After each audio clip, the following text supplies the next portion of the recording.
Good morning friends. তো দেখো আজকের ওয়েদারটা কত সুন্দর, যেটা এই ভিউটা কিন্তু আমার ছাদের উপর থেকে দেখিয়ে দিচ্ছি তোমাদেরকে। এই যে হচ্ছে ছাদের সিঁড়ি, এইখান দিয়ে এসে তারপর এই যে, তো এই যে কাপড় চোপড় সব কিছু রোদ্রে দিয়ে দিলাম, কিন্তু ওয়েদারটা সেই। তো চলো তোমাদেরকে দেখাই একটা খুবই সুন্দর জিনিস। এই যে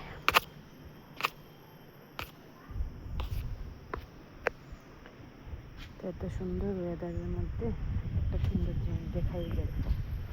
এই ফুলগুলির নাম কি যেন বলেছিল আমার হাজব্যান্ড, আমি ভুলে গেছি। কি সুন্দর কতগুলো ফুল ফুটেছে, দেখো কি সুন্দর।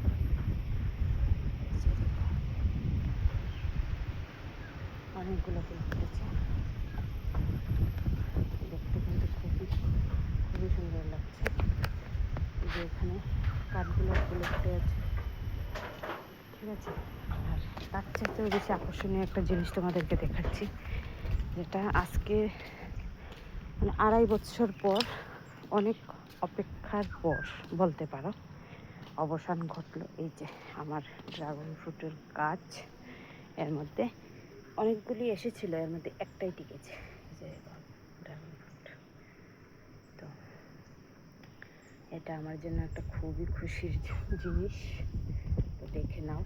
সরি, আজকে আমি এখন লক্ষ্য করতে পারলাম আরেকটা জিনিস তোমাদেরকে দেখাতে গিয়ে। এই যে দেখো আরেকটা আসছে, এই যে আরেকটা।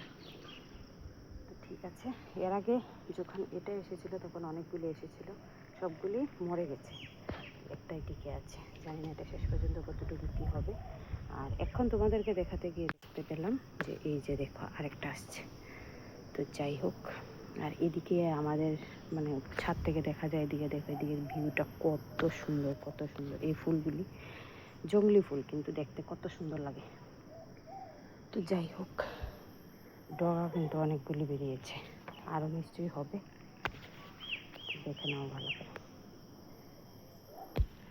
তো এই হচ্ছে আমার ছাদ বাগানের ভিউ, তোমাদেরকে দেখিয়ে দিলাম। আর আজকের এই ভিডিওটা করার উদ্দেশ্যই হলো এই ড্রাগন ফ্রুটটা তোমাদের সঙ্গে শেয়ার করা। তোমাদের সঙ্গে কিছু শেয়ার না করে তো থাকতে পারি না, বলো তো, কারণ তোমরাও তো আমার ফ্যামিলির অংশ। আর এই যে দেখো আমার ঠিক এখানে রয়েছে ঠাকুরঘর, মানে নিচে আর কি, এর উপরে এই ছাদের উপরে দেখো এই যে একটা গামাই গাছ। তো এটা কাটিনি, কারণ এই রুমটা অনেকটা ঠান্ডা থাকে।